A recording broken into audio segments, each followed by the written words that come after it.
মানকিপক্সের নাম শুনে নিশ্চয় ভাবছেন বানরই এই রোগের জন্য দায়ী। প্রাথমিকভাবে এই রোগের প্রকোপ বানরের মধ্যে দেখা গেলেও এই রোগে মানুষও সংক্রমিত হতে দেখা যাচ্ছে। মানকিপক্সের সাধারণ লক্ষণগুলোর মধ্যে রয়েছে জ্বর, মাথা ব্যথা, পেশি ব্যথা, পিঠে ব্যথা, দুর্বলতা, ফোলা লসিকা গ্রন্থি ও ত্বকের ফুসকুড়ি বা ক্ষত।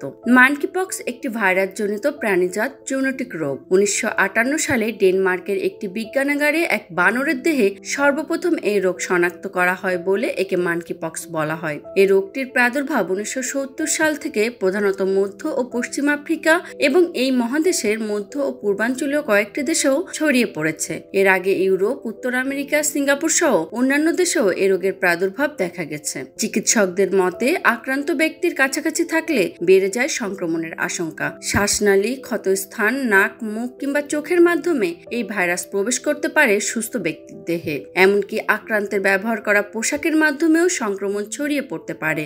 মানকিপক্স বা এমপক্সের নতুন স্ট্রেন যা আরো ভয়ঙ্কর, যার প্রকোপে ঘটছে শিশু মৃত্যু এবং গর্ভপাতের ঘটনা। রোগের লক্ষণগুলো অনুভব করলেই সংক্রমিত ব্যক্তির সংস্পর্শে এলে অবিলম্বে চিকিৎসা সহায়তা নেওয়ার আহ্বান জানিয়েছে স্বাস্থ্য কর্তৃপক্ষ। বিশেষ করে 21 দিনের মধ্যে এই রোগে কেউ আক্রান্ত হয়েছেন এমন কোনো ব্যক্তি দেশ ভ্রমণ করলে চিকিৎসা নেওয়ার পরামর্শ দেওয়া হয়েছে।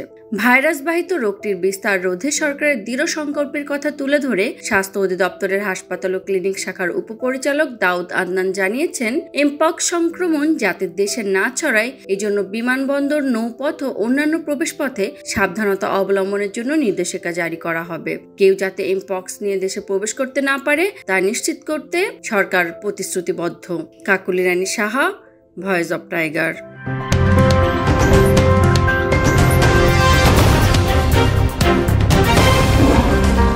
Voice of Tiger.